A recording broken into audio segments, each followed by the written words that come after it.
जय हिंद, जय भारत, वंदे मातरम। मैं रविंद्र फौजी। आप सभी को पता होगा कि हम पिछले कई दिनों से लगातार फाइट कर रहे हैं आर्मी एग्ज़ाम और एयरफोर्स इनरोलमेंट के लिए, ज्वाइनिंग के लिए। उस सिलसिले में हमने मेहनत करके सुप्रीम कोर्ट में हमारा केस डाल दिया है। हमारा केस नंबर, जो डायरी नंबर है 19,380, हमारा केस नंबर है 000473। सोमवार को हमारे को तारीख मिल जाएगी कि हमारी किस तारीख को बहस होगी। अगर सोमवार को हमारे को लंबी तारीख मिलती है तो हम इसको एडवांस कराने के लिए एक अर्जेंट रिट डालने की तैयारी कर रहे हैं। और जो इसमें भर्ती की रजिस्ट्रेशन करवाए जा रहे हैं, जैसे एयरफोर्स का 24 से शुरू होकर 7 को ख़त्म हो जाएगा और आर्मी का भी 1 तारीख से शुरू कर रहे हैं। तो हम चाहते हैं कि अगर कोर्ट हमें लंबी तारीख देगा तो हम इस भर्ती पर स्टे लेके आएँ, ताकि ये नई भर्तियां जो भी टीओडी के तहत आ रही हैं ये स्टे हो। पहले पुरानी भर्तियां जितनी भी 2020, 21, 22 की जो पुरानी भर्तियां हैं वो भर्तियां हो, चाहे वो आर्मी की हो चाहे एयरफोर्स की हो। पेंडिंग पड़ी हुई भर्तियां हो, आर्मी एग्ज़ाम कराया जाए, ज्वाइनिंग वाले को ज्वाइनिंग दिलाई जाए। उसी सिलसिले में केस डल चुका है। अब तक हमने 1000 लोग इकट्ठे किए थे और सबको कहा था कि भाई 500-500 रुपये आप कट दोगे तो ये हमारा केस हम लड़ने के लिए वकील को तैयार कर लेंगे।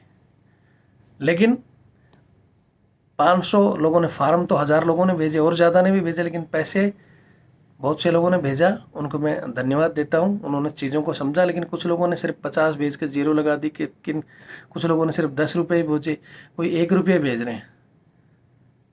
फीस इतनी नहीं आई, फिर भी जो हमारे वकील थे रोहित पांडे जी, उन्होंने हिम्मत करके कि भाई चलो ठीक है, मेरे पहले से परिचित थे और बच्चों का मैंने बताया कि चलो भाई बच्चे हैं, आप करो इस केस को कैसे भी। मेरी रिक्वेस्ट पर उन्होंने अपने पूरी टीम 10-15 बंदों की उन्होंने टीम लगाई और जल्दी जल्दी इस मैटर को मैं उन पर प्रेशर डालता रहा। कितने हमारे, आप ये एक बार देखा होगा आपने, कितने लोग वहाँ इकट्ठे हुए थे, जो 30-40 सब।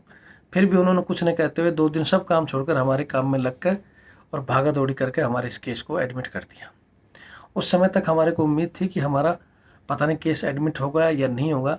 उस समय मैंने उसके बाद में सबको पेमेंट के लिए रोक दिया था। बहुत के फ़ोन आ रहे थे कि सर हम पेमेंट दे दें, कागज़ भेज दें, लेकिन उस समय हमने सबको रोक दिया था कि पहले पता नहीं केस एडमिट होगा या नहीं होगा। 50% हमारे चांस थे।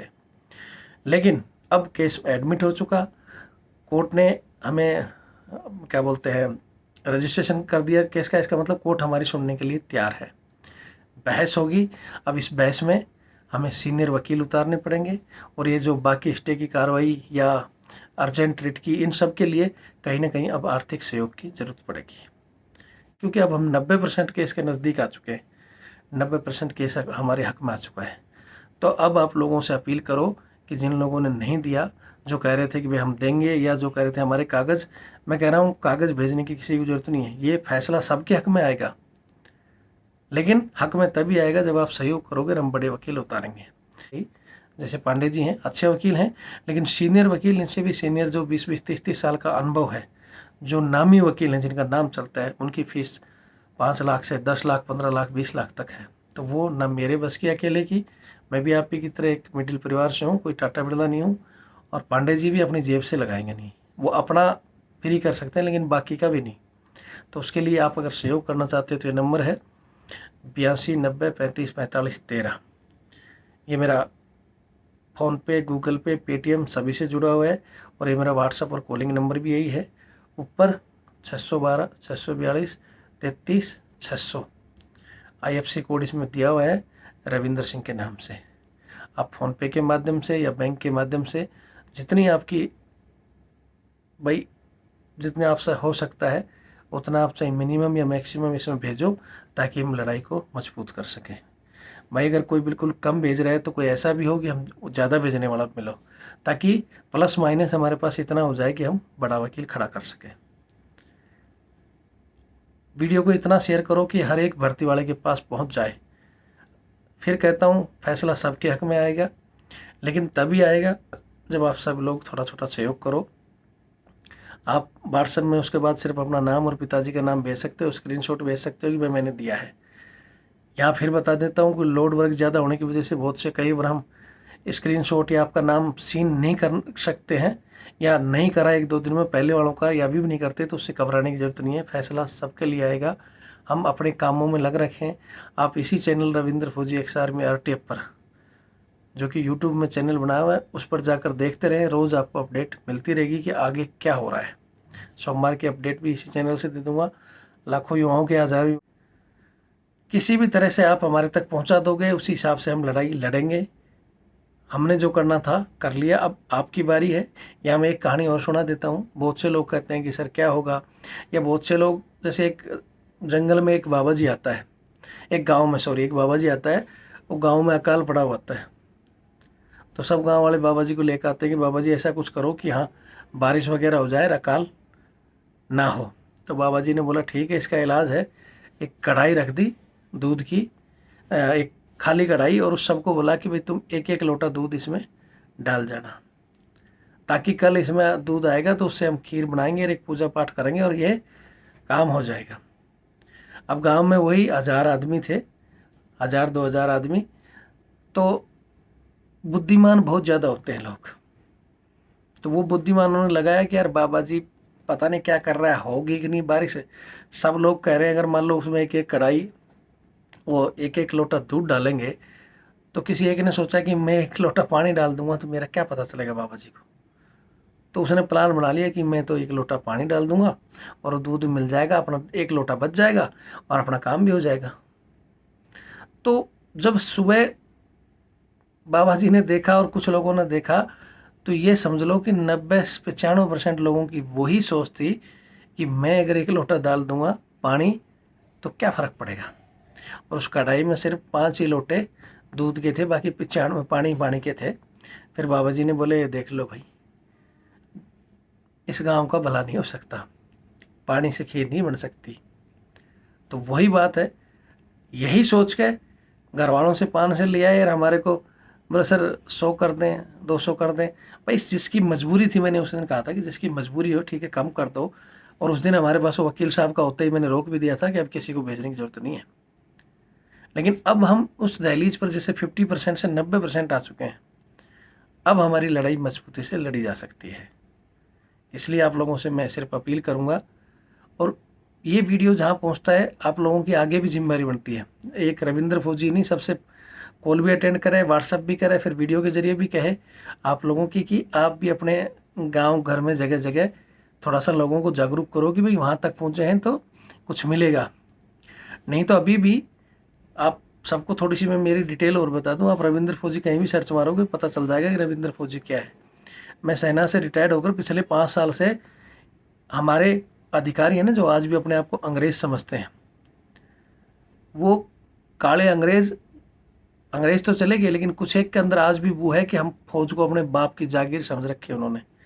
जवानों से कुत्ता घुमाना और इस तरह के काम करते हैं, तो मेरी लड़ाई उनके खिलाफ है। मैं पहले ऐसे बहुत से जनरल कर्नलों को नंगा कर चुका हूँ जो जवानों का शोषण करते हैं, जवानों से घरेलू कामों में या पर्सनल कामों में सरकारी चीज़ों का यूज करते हैं। तो वो डायरेक्टली मेरे से चिढ़ते हैं। वो लोग आपको कहेंगे भी रविंद्र फौजी से क्यों जुड़ रहे हो, ये मत करो। जब आप भर्ती हो जाओगे तब देखोगे रविंद्र फौजी की असली ताकत क्या है। छोड़ो, वो तो बाद की बात है। इसलिए वो लोग आपको कहीं ना कहीं गुमराह भी करेंगे, कुछ नहीं होगा, क्या करोगे, अरे कुछ होगा भी नहीं, इतने लोग हैं, कहीं बवाल तो नहीं आ जाएगा जब आपने इतना खर्च कर दिया तो 1500 में, ये तो नहीं कि आप कंगाल हो जाओगे। लेकिन 1% अगर हो गया तो आपकी ज़िंदगी संवर जाएगी।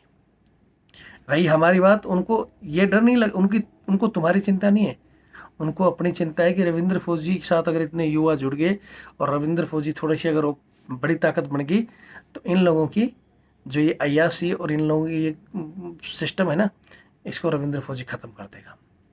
और रविंद्र फौजी की पहली लड़ाई मैंने कहा था कि जो TOD मैन हमारी उसको लेकर लड़ाई थी, लेकिन हमारे बहुत से युवाओं ने कहा कि, और हमारी जो टीम है उन्होंने भी कहा कि हम TOD के लिए लड़ते हैं तो वो लड़ाई लंबी लड़ी जाएगी, सरकार पावर में है, पता नहीं कब तक लड़ने पड़ेंगे, तब तक इन आर्मी एग्ज़ाम और ज्वाइनिंग वालों का टाइम निकल जाएगा।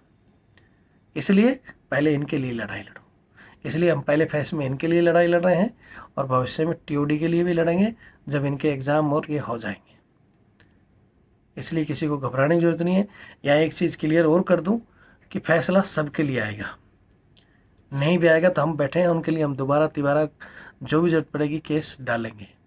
किसी को घबराने की जरूरत नहीं है। जो बार बार कॉल कर रहे हैं, कॉल की बजाय वीडियो में जानकारी ले लो। 1 लाख युवाओं को कॉल और करके जवाब नहीं दे सकते, थोड़ा ध्यान रखो। फिर कह रहा हूँ कि मुद्दे को थोड़ा सा किसी भी तरीके से हाईलाइट भी बनाना है। मैंने उस वीडियो में बताया कि हमारा पहला तीर है और टारगेट के ऊपर जा चुका है। कानून के हिसाब से 100% हमारी तरफ है। सरकार कितना क्या करती है दबाने का, उसके बाद पता चलेगा 90% में कि क्या होता है। लेकिन बाकी जैसे मैं अपने बाकी सुबह भी बताया था, बाकी भाई लोगों को भी कहना चाहता हूँ, जो भी हमारे अतुल सर हैं या और भी कोई भी अगर केस डाल रहे हैं तो वो थोड़ा सा वैसे वेट कर ही रहे, वेट कर लेना कि हो सकता है हमारा ये तीर निशाने पर नहीं तो आप लोग तीर चलाओगे। और एक तीर जो मैंने कल भी नहीं बताया था, वो हमारे कोर्ट का निर्णय के बाद अगर हमारे पक्ष में आता है तो वो तीर जैसे भीम पांडु ने बरगद में टाँग दिया था ना, टाँग देंगे। नहीं तो फिर उस तीर को निकालेंगे और वो बताएंगे उसको कैसे चलाना है।